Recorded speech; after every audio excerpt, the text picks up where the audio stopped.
I decided to spend the weekend at my family's old vacation house by the lake. It was a place I loved, away from the city noise and stress. The plan was simple: relax, read some books, and enjoy the solitude. I arrived on a Friday evening, just as the rain started pouring down. The sound of raindrops on the roof was soothing, and I felt my tension melting away.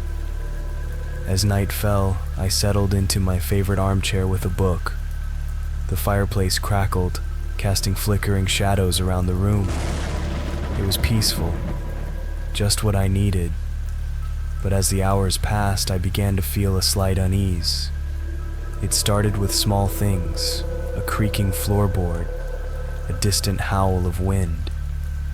I told myself it was just the old house settling. Around midnight, I decided to take a walk outside.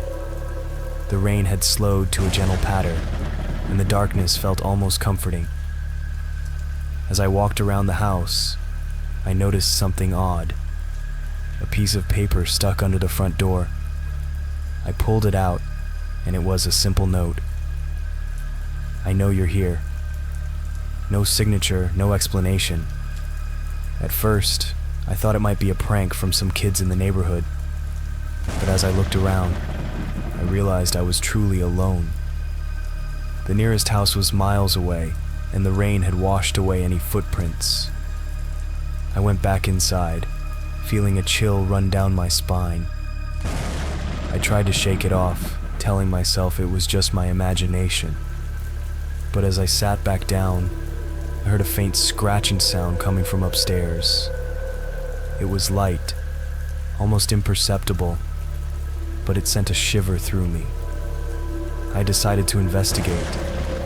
The scratching grew louder as I climbed the stairs. It sounded like someone was gently tapping on the wall. I reached the top and saw that the door to the guest room was slightly ajar. I was certain I had closed it. As I pushed the door open, I was met with an eerie silence. The room was empty, but on the wall, someone had written in red ink, "You can't escape." I felt like I'd been punched in the gut. Who could have done this, and how? I knew I had to get out of there. I grabbed my things and left, not stopping until I was back in the city. The police found no signs of forced entry or evidence of anyone being there. They thought it might have been a prank, but I knew what I saw.